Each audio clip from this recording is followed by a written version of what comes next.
많은 분들이 부모님이 오래 사셨으니 나도 장수하겠지라고 말합니다. 하지만 의학적으로는 그 믿음이 틀렸습니다. 최신 연구에 따르면 장수의 80%는 생활 습관입니다. 유전은 20%에 불과하죠. 즉, 지금 어떻게 사느냐가 앞으로의 수명을 결정합니다. 혹시 계단 2층만 올라가도 숨이 턱 막히진 않으신가요? 밤새 자도 개운하지 않고 낮에 졸음이 쏟아지지 않나요? 아무렇지 않게 지나칠 수 있지만 이런 변화가 바로 노화 신호일 수 있습니다. 반대로 작은 습관 하나만 바꿔도 90세, 100세까지도 스스로 걸으며 살아갈 수 있습니다. 저는 74세 가정의학과 의사 김현수 원장입니다. 40년 넘게 진료하며 수많은 어르신들을 지켜봤죠. 오늘은 장수 체질을 가르는 5가지 확실한 기준을 알려드립니다. 보시는 동안 몇 가지에 해당되는지 스스로 체크해 보시길 바랍니다. 특히 마지막 부분까지 들으시면 매일 실천할 수 있는 생활 루틴도 얻으실 수 있습니다. 시청 전에 부탁드립니다. 이 영상이 도움이 된다면 좋아요 한번 눌러주시고요. 구독 버튼을 눌러주시면 앞으로도 매일 실천 가능한 건강 습관을 받아보실 수 있습니다.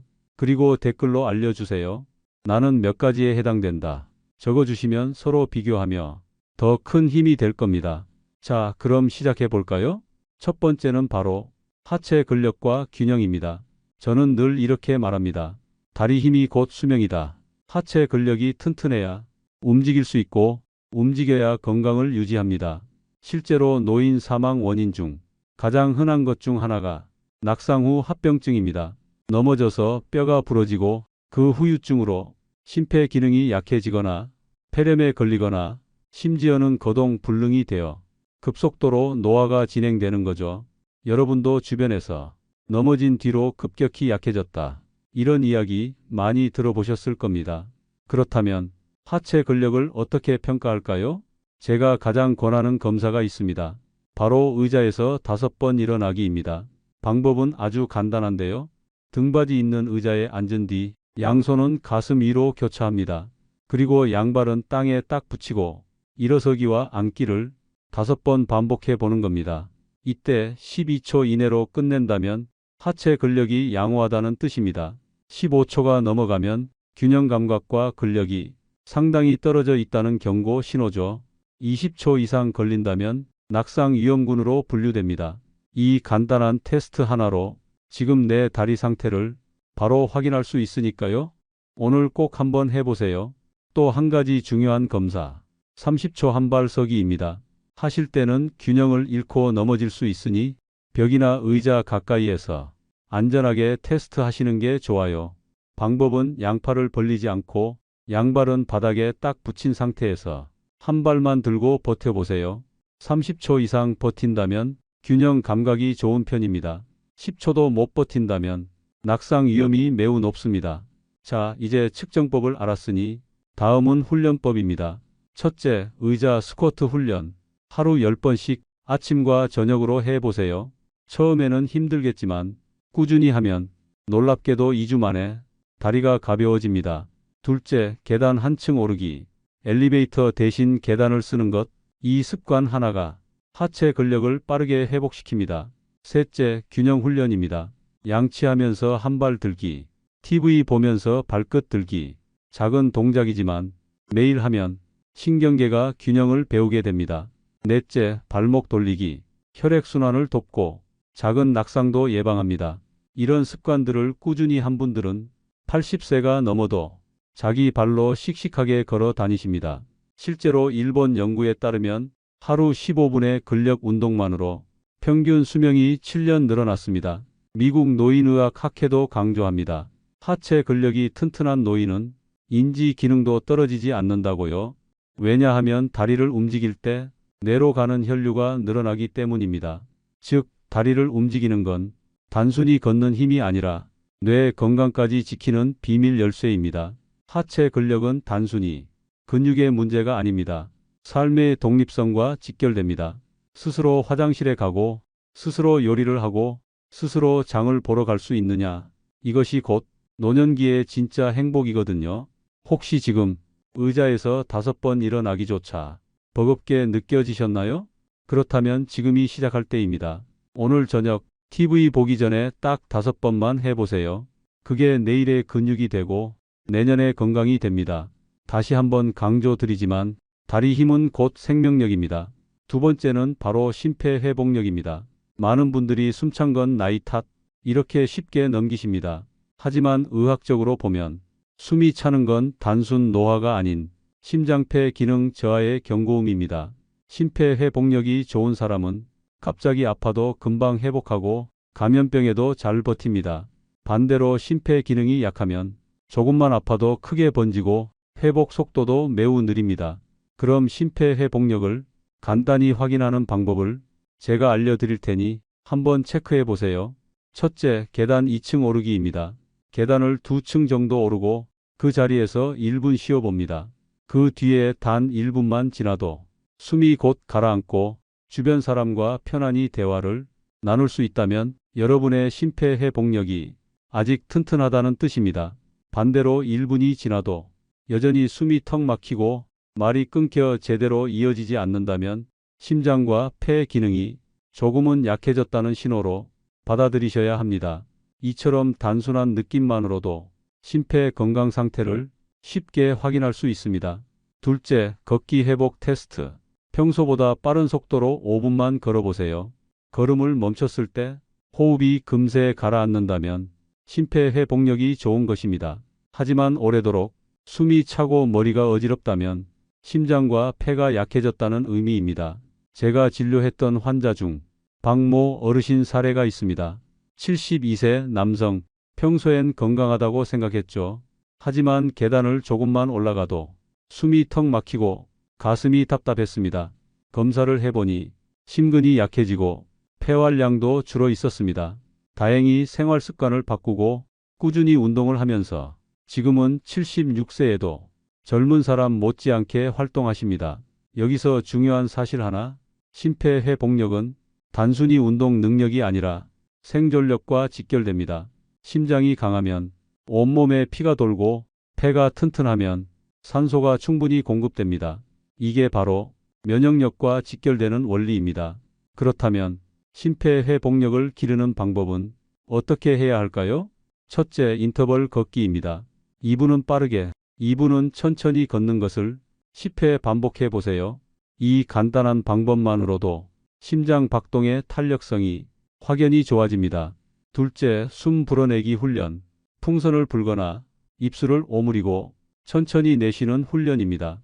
이 동작은 폐의 탄력을 길러주고 호흡근을 강화시킵니다.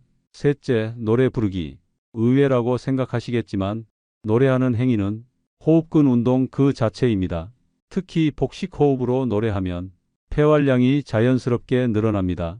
제가 돌본 이정순 할머니는 75세의 폐 기능이 70대 수준이었는데 하루 10분씩 인터벌 걷기와 노래 부르기를 병행한 뒤 2년 만에 폐 기능 검사가 50대 후반 수준으로 나왔습니다. 무엇보다 표정이 밝아지셨죠. 숨이 덜 차니 외출도 늘고 사회적 모임에도 다시 참여하기 시작했죠. 심장이 강해야 마음이 안정되고 호흡이 길어야 생명이 길어집니다. 반대로 심폐가 약하면 작은 감기에도 폐렴으로 번지고 작은 스트레스에도 가슴이 답답해집니다. 특히 코로나 이후 심폐 기능이 떨어진 분들이 많아졌을 겁니다. 그래서 더더욱 심폐회복력 관리가 필요합니다. 그리고 꼭 기억하세요. 심장은 무리보다 규칙을 좋아한다. 한번 크게 운동하는 것보다 매일 짧게라도 꾸준히 하는 게 훨씬 더 효과적입니다. 오늘 영상 끝까지 보시고 내일 아침 꼭 한번 계단 오르기 테스트를 해보시길 바랍니다. 그 결과가 바로 여러분의 생명력 점수입니다. 다음 세 번째는요. 수면의 질과 낮잠 습관입니다. 밤에 깊이 자고 아침에 상쾌하게 일어나는 것, 이것이 건강의 핵심 지표입니다. 수면의 질이 떨어지면 면역력이 무너지고 호르몬 균형도 흐트러집니다. 결국 노화를 빠르게 가속화하게 되죠. 그럼 좋은 수면이란 무엇을 뜻할까요? 첫째, 60세 이후에는 7시간에서 8시간이 적당합니다. 둘째, 기상시 상쾌감. 밤새 잤는데 피곤하다. 이건 숙면이 부족하다는 신호입니다. 셋째, 밤중 깨는 횟수. 한두 번 화장실 가는 건 괜찮지만 네다섯 번 깬다면 수면의 질이 떨어진 겁니다. 넷째, 낮에 졸음 정도. 낮에 참을 수 없는 졸음이 온다면 밤에 숙면이 부족하다는 뜻입니다. 여러분께 한 가지 질문 드립니다. 혹시 TV 보다가 무심코 졸아본 적 있나요? 저녁 식사 후 의자에 앉아 있다가 고개가 꾸벅 떨어진 적은요? 이게 바로 수면의 질이 떨어진다는 신호입니다. 반대로 밤에 숙면을 취하고 낮잠은 20분 이내로 제한하면 뇌와 심장이 훨씬 건강해집니다. 낮잠에 대해서도 많은 오해가 있습니다. 낮잠 자면 치매 예방된다. 낮잠 자면 혈압이 떨어진다. 맞는 말도 있고 틀린 말도 있습니다. 20분 이내의 짧은 낮잠은 확실히 도움이 됩니다. 하지만 1시간 넘게 자면 오히려 밤잠을 망치고 뇌졸중 위험까지 높아집니다. 그래서 저는 어르신들께 꼭 말씀드립니다. 낮잠은 약, 하지만 과하면 독이다. 아침에는 햇볕을 받으시고 오후 2시 이후에는 커피 녹차를 피하세요. 또 저녁 식사도 늦게 먹으면 위장이 불편해 잠이 깊어지지 않습니다. 잠들기 1시간 전에는 휴대폰이나 TV 화면은 멀리하세요. 이 간단한 루틴들을 지킨 분들은 불면증 약을 줄이고 심지어 끊을 수 있었습니다. 여러분, 지금 이 영상을 보시는 동안 혹시 눈이 자꾸 감기나요? 그렇다면 지금 당장 필요한 건 새로운 건강 루틴일 수 있습니다. 수면의 질을 지키는 것, 이것이 장수 체질이 세 번째 열쇠입니다. 네 번째는 바로 두뇌의 유연성인데요. 쉽게 말해 새로운 것을 배우고 익히고 활용하는 능력입니다.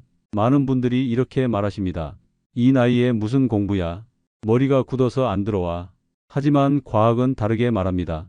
뇌는 평생 바뀔 수 있다는 겁니다. 하버드 대학 연구에 따르면 60세 이후에도 새로운 언어나 악기를 배운 사람들은 치매 발병 위험이 48% 줄었습니다. 여러분 혹시 기억하시나요?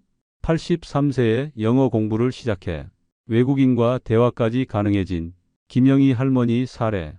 이건 단순한 예외가 아닙니다. 전 세계적으로 70대, 80대에 새로운 악기를 배우고 자격증을 따는 분들이 꾸준히 늘고 있습니다. 그만큼 뇌의 잠재력은 끝이 없다는 뜻이죠. 반대로 두뇌 유연성을 잃으면 어떻게 될까요? 변화를 두려워하고 새로운 것을 거부하게 됩니다. 결국 뇌는 점점 좁은 길만 반복하게 되고 쉽게 굳어버립니다. 이런 분들의 특징은 새로운 기계를 배우기 싫어하고 자주 쓰던 길만 고집하며 익숙한 음식만 찾습니다. 그 순간부터 뇌는 더 이상 자라지 않고 빠르게 퇴화하기 시작합니다. 여러분 혹시 스마트폰 사용이 여전히 어려우신가요? 식당에서의 키오스크 사용은요? 하지만 작은 시도만 해도 뇌에 강력한 자극이 됩니다. 예를 들어 새로운 앱을 설치해 쓰거나 영상 통화를 시도하는 것, 이런 일상적 행동만으로도 뇌는 새로운 연결을 만들고 젊음을 되찾습니다. 저는 환자분들께 이렇게 말합니다. 뇌는 근육과 같습니다. 쓸수록 강해지고 안 쓰면 빠르게 약해진다.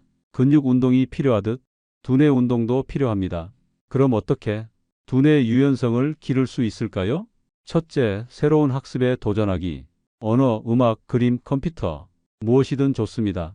둘째, 낯선 경험을 시도하기. 늘 같은 길만 걷던 산책, 다른 길로 가보세요. 셋째, 양손 교차 사용하기. 왼손으로 양치, 오른손으로 젓가락질 바꿔보기. 넷째, 사회적 교류 늘리기. 사람과 대화하는 순간 뇌는 수십 개의 영역을 동시에 씁니다. 특히 대화는 가장 강력한 뇌 훈련입니다. 상대의 말을 듣고 이해하고 답변하는 과정은 뇌의 종합적 기능을 모두 동원하게 합니다. 그래서 치매 예방에 사회적 관계가 중요하다고 계속 강조하는 것이죠. 그만큼 사람을 만나고 대화하는 것이 약보다 강력한 예방책입니다. 실버타운에서 만난 한 어르신 이야기를 해드리겠습니다. 김성호 어르신 78세. 젊어서 회계사로 일해 계산에만 익숙했죠. 퇴직 후엔 늘 집과 마트만 오가며 단조로운 생활을 하셨습니다. 기억력이 떨어지고 우울감까지 찾아왔습니다. 제가 권했습니다. 피아노를 한번 배우셔 보세요. 처음엔 망설였지만 6개월 후 양손으로 간단한 연주까지 가능해졌습니다. 놀랍게도 우울감이 줄고 인지 기능 검사 점수도 올랐습니다. 여러분, 여기서 메시지는 단순합니다. 새로운 경험이 뇌를 살린다. 오늘이 그 출발점입니다. 여러분, 드디어 마지막입니다. 장수 체질을 판별하는 5번째 기준, 바로 치아와 씹는 힘입니다. 사람들은 보통 이렇게 말합니다. 임플란트 했으니 괜찮지 않나? 틀니 끼면 문제 없잖아? 하지만 저는 단호히 말씀드립니다. 실제로 얼마나 씹을 수 있느냐? 이게 훨씬 중요합니다. 씹는 힘이 약해지면 어떤 일이 벌어질까요? 첫째, 음식이 잘게 부서지지 않아 영양 흡수가 떨어집니다. 둘째, 침 분비가 줄어 소화 효소가 부족해집니다. 셋째, 단백질 섭취가 줄어 근육이 빠르게 감소합니다. 넷째, 면역력이 저하되어 감염에 쉽게 노출됩니다. 실제 연구 결과도 있습니다. 일본 도쿄대에서 65세 이상 노인을 15년간 추적했는데 자연치 2개 이상 보유하며 씹는 힘이 유지된 그룹은 평균 수명이 6년 이상 길었습니다. 반대로 씹는 힘이 떨어진 그룹은 폐렴, 치매근 감소 등 발병률이 훨씬 높았습니다. 그럼 어떻게 씹는 힘을 지킬 수 있을까요? 첫째, 식사 30분 후 양치. 바로 양치하면 산성화된 입안에서 에나멜층이 손상됩니다. 30분 기다렸다 닦으면 치아가 더 오래 갑니다. 둘째, 혀 클리닝. 혀 표면 세균은 충치 잇몸병 원인입니다. 혀 전용 클리너가 있다면 좋고 없다면 칫솔 뒷면으로 살살 긁어주는 것만으로도 구강 건강이 크게 좋아집니다. 셋째, 단단한 음식을 조금씩 드시는 겁니다. 호두, 아몬드, 오징어 같은 음식은 치아와 턱 근육을 단련하는 천연 헬스기구입니다. 처음엔 힘들어도 하루에 조금씩 씹다 보면 저작근이 강화되고 치매 예방에도 도움이 됩니다. 여러분 아시나요? 씹는 순간 침이 분비되고 침에는 소화 효소뿐 아니라 세균 억제 성분이 들어 있습니다. 즉, 씹는 행위만으로도 소화 면역 구강 건강이 동시에 좋아진다는 겁니다. 또 하나, 씹는 힘은 뇌에도 직접 연결됩니다. 씹을 때 턱 관절이 움직이며 뇌혈류가 늘어나는데 이 과정이 치매 예방에 중요한 역할을 합니다. 실제로 치아가 튼튼한 노인은 인지 검사 점수가 평균보다 30% 이상 높다는 연구 결과도 있습니다. 즉, 치아는 단순히 음식을 씹는 도구가 아니라 뇌 건강을 지키는 열쇠입니다. 여러분, 장수 체질의 마지막 관문, 그것은 튼튼한 치아와 강한 씹는 힘입니다. 오늘 저녁 식사부터 조금 단단한 음식을 꼭 씹어보세요. 그 작은 행동이 여러분의 수명을 5년, 10년 더 늘릴 수도 있습니다. 오늘은 여러분과 함께 장수 체질을 가르는 5가지를 살펴봤습니다. 혹시 몇 가지나 자신에게 해당되셨나요? 3가지 이상 해당된다면 이미 장수 체질일 가능성이 큽니다. 혹시 한두 가지만 해당되더라도 낙심하지 마세요. 습관을 바꾸는 순간 누구나 장수 체질로 다시 태어날 수 있습니다. 장수의 열쇠는 유전이 아닙니다. 바로 매일의 작은 습관입니다. 오늘 알려드린 5가지 신호를 꼭 점검하시고 하루하루의 실천을 더해 보세요. 여러분의 구독과 좋아요는 저에게 큰 힘이 됩니다. 그리고 이 영상이 가족과 친구들에게도 꼭 도움이 될 수 있도록 공유해 주시면 감사하겠습니다. 저는 앞으로도 여러분의 노후 건강을 지키는 믿을 만한 동반자가 되겠습니다. 오늘도 건강하시고 행복한 하루 되시길 바랍니다.